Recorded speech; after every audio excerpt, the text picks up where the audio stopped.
Hi and welcome back to the channel. Now today we've got something a little bit different in that we are actually reviewing a solar watch. Now I know some people are going to not be happy with that when I see mechanical or automatics, and yes I do agree to a certain extent, but it's also good to have some kind of quartz watch in your collection, as they just make great grab and go watches. They really are quite handy to have. Now this one I believe is a relatively new release. I think it only came out it's only been out for a few weeks, and it's got this gorgeous dial. But I've got to tell you the name of it because I always write down a couple of little things if I'm reviewing a watch, and the name of this is just unbelievable. Get ready for it. Please sit down.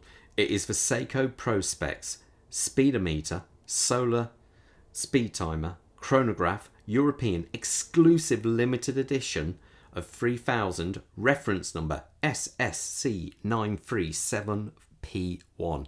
My God, that takes that's a long name.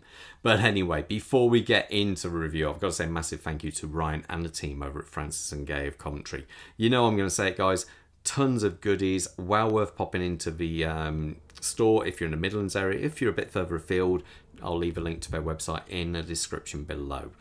So anyway, let's talk sizes. It is a 39mm watch. It is 13.4mm thick. The lug to lug, so across the length of the body, is 45.5, and the bracelet size is 20mm. But let's face it, this watch is all about that dial. It just looks really good, doesn't it? I love this kind of baby blue, or kind of more commonly known as Tiffany blue. I think now they kind of really got that. I think it looks so good. I like the fact that you've even got sort of like an applied Seiko marker on there. You have applied hour markers. It gives it a certain level of, it makes it look a little bit more premium. The hands are a little bit different for Seiko because they are, I think they're like a real dark grey. I'm not quite sure if it is black.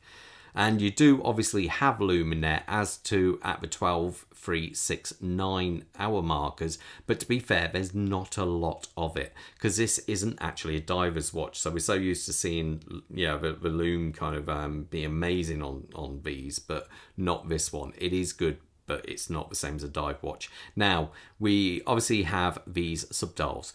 So this one here, as you may have guessed, this is a constant running seconds for the actual timekeeping.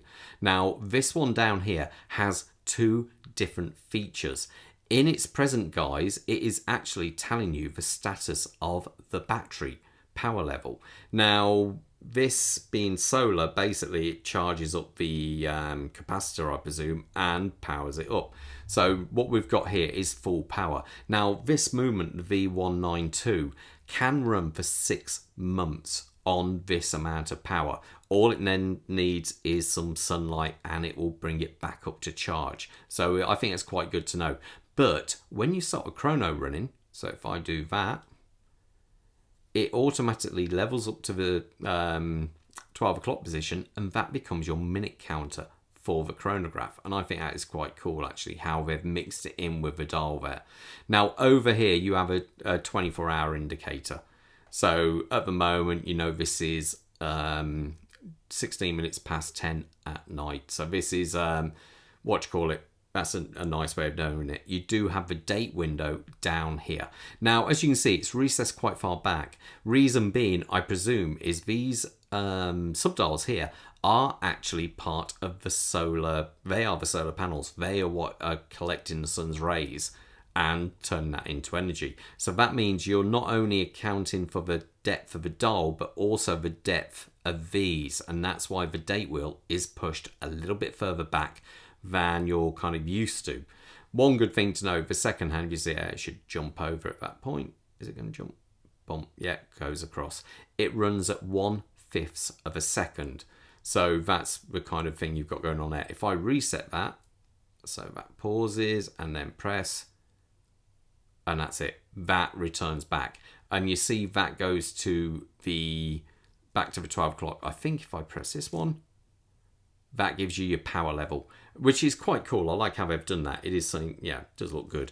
Now, as we come past that, we do have a big dome sapphire crystal on there. Now, you have AR coating, but it's only on the inner side. Now, to many people, they prefer that because there's no chance of scratching the outer coating if there was any AR on there. Now, the bezel, we do have a tachometer running around the bezel there. I think it looks really quite sharp. I like the finish they've done there. It is really quite a sharp, kind of very crisp finish. It looks really good.